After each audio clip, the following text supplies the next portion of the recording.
Hello everyone, welcome to Aceink and this is your friend Bharat Shankar. So today we are going to talk about a subsidiary company of Tata Motors which is called Tata Technologies Limited. And why are we talking about this company? Because there are rumors out in the market that Tata Motors is going to launch an IPO of this company very soon. And if Tata Group launches this IPO, then it will be the first IPO since 2004 because the last IPO Tata Group launched was in 2004 which was of Tata Consultancy Services. Since then, Tata Group has not launched any IPO. So coming back to Tata Technologies, it is a global product engineering and digital services company. It has more than 9,300 people working for it across the globe, and this company mainly serves clients from its facilities in North America, Europe and Asia Pacific region. And globally, the company has around 18 delivery centers. And if you talk about the business of the company, then the business can be classified into 4 different business segments. The first segment is engineering, research and development services. Second segment is digital enterprise solutions.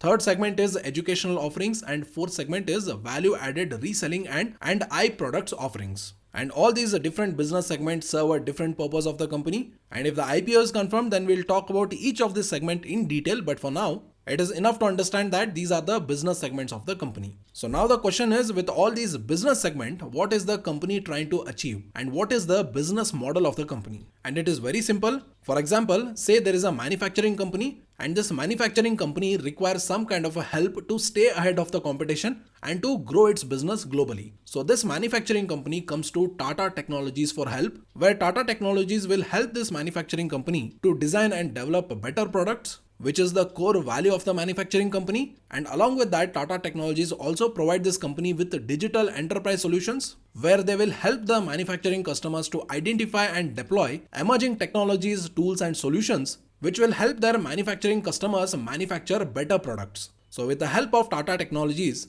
their manufacturing customers can now manufacture or make products that are better, faster, safer, greener and more experiential in nature. And also, Tata Technologies is well known for its expertise in development of lightweight structures for electric vehicles and also for developing the next generation smart vehicles, which is actually very much needed for automobile companies across the globe. And along with that, Tata Technologies is also known for its application of frugal engineering expertise to deliver better and cost-effective products, which kind of saves a lot of money for the clients and customers of Tata Technologies. And right now, if you see the ownership of the company, so in this company, Tata Motors currently holds around 72.48% of the company as of March 31st, 2022. Along with that, there are two other majority shareholders. One is Alpha TC Holdings, which holds around 8.96% of the company. And the second shareholder is Tata Capital Growth Funds, which is also a Tata Group company, which holds around 4.48% of the company. And along with these big investors, there are also some of the other investors, which are Tata Motors Finance,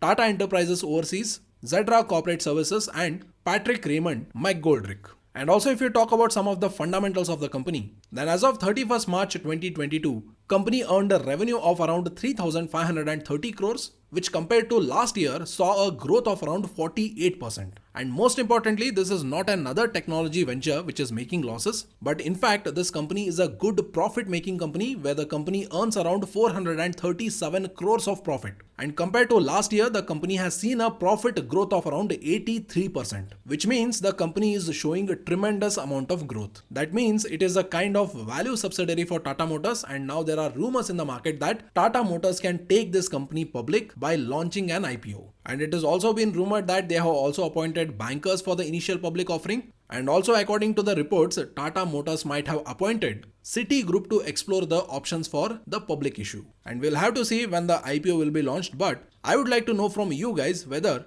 if an IPO of Tata Technologies is launched, will you apply for the IPO or not? You can write it down in the comment section. And along with Tata Technologies, another Tata company which is called Tata Sky might also launch its IPO, because right now some of the investors of Tata Sky are looking for an exit, including Disney, which is one of its biggest investor. And I hope our today's discussion was informative. And if you like the content of the video, please do like the video. And as you already know, this is our new channel, so please make sure to subscribe to the channel and share the video to your friends on WhatsApp as well. I'll see you in the next video. Until then, this is Bharat Shankar signing off.